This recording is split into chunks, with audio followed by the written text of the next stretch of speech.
Microsoft के server में आई गड़बड़ी की वजह से दुनिया भर में हड़कंप मचा है और इसी टेक्निकल फॉल्ट पर माइक्रोसॉफ्ट की तरफ से पहला बयान आया है। कई सर्विसेज में सुधार दिखाई दे रहा है, यह बताया गया है माइक्रोसॉफ्ट की तरफ से। डिजिटल ट्रैफिक को दूसरे सर्वर पर डाइवर्ट कर रहे हैं, यह जानकारी दी गई।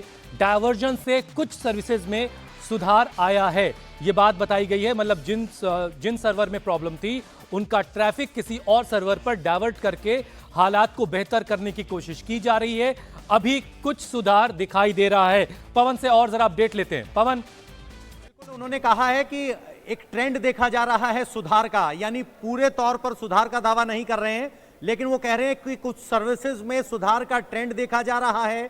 जो बढ़ा हुआ ट्रैफिक है उसको दूसरे सर्वर्स पर डाइवर्ट किया जा रहा है और इस सिचुएशन को मिटिगेट करने के लिए यानी निपटने के लिए कदम उठाए जा रहे हैं। ये माइक्रोसॉफ्ट की तरफ से पहला बयान आया है और किस तरीके से माइक्रोसॉफ्ट के सर्वर के डाउन होने का असर ये है कि बहुत सारे जो क्लाउड कनेक्टेड सिस्टम्स हैं माइक्रोसॉफ्ट के, उन पर इस तरह का मैसेज आ रहा है। It look likes Windows did not load correctly, if you like to restart and try again, यानी नहीं हो पा रहा है।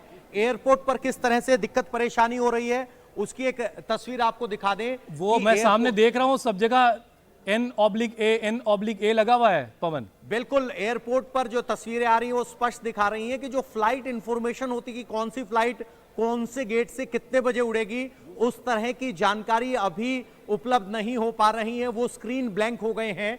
खासकर दिल्ली जैसे एयरपोर्ट जो नो अनाउंसमेंट एयरपोर्ट है वहां पर यह परेशानी और ज्यादा बढ़ी है। दिल्ली, मुंबई, बेंगलुरु ये वो एयरपोर्ट हैं जहां पर फ्लाइट अनाउंसमेंट नहीं होती, तो बाकायदा इससे निपटने के लिए मैनुअल बोर्ड्स लगाए गए हैं जिस पे फ्लाइट्स की जानकारी दी गई है। तो फ्लाइट ऑपरेशंस की बहुत सारी डिटेल्स जो पहले डिजिटली होती थी अब वो मैनुअल की जा रही हैं। एक तरीका ये भी है कि अगर कोई वेट हो रहा है फ्लाइट में, अगर वजन लोड किया जा रहा है तो उसका वजन भी कनेक्टेड सर्वर पर जाने की बजाय मैनुअल टोटलिंग होगी, हाथ से लिख करके टोटल किया जा रहा है। यानी बहुत सारे सबकी मैथ्स भी इस बहाने चेक हो रही है। और एक जो बैक टू बेसिक्स का नारा है वो आज फिर एक बार चरित्रार्थ होता हुआ दिखाई दे रहा है। हर्षवर्धन जी, आप बता रहे थे कुछ आपके पास जानकारी आ रही है इससे जुड़ी हुई? नहीं, मैं उसी की बात कर रहा था क्योंकि वो मुझे भी किसी ने वो टिकट ही भेजा और कहा कि देखिए हम लोग घूम फिर के पुनर्मुष्को भव हो गए। हाथ से लिखने को लेकर लोग तो पहली बात तो है कि अब भूले जा रहे थे। जो फ्लाइट अटेंडेंट होंगे या जो कियोस्क पे लोग रहते हैं या जो काउंटर पे रहते हैं, जो पूरा ग्राउंड स्टाफ है, उसमें से कितने लोगों की पेन से लिखने की आदत बची होगी। वो पेन से सिर्फ टिक करते हैं। तो जो आप कह रहे हैं ना कि देरी हो रही है, तो देरी सिर्फ इस वजह भर से नहीं हो रही है कि अब आप ऑनलाइन नहीं रह गया, इंटरनेट नहीं रह गया।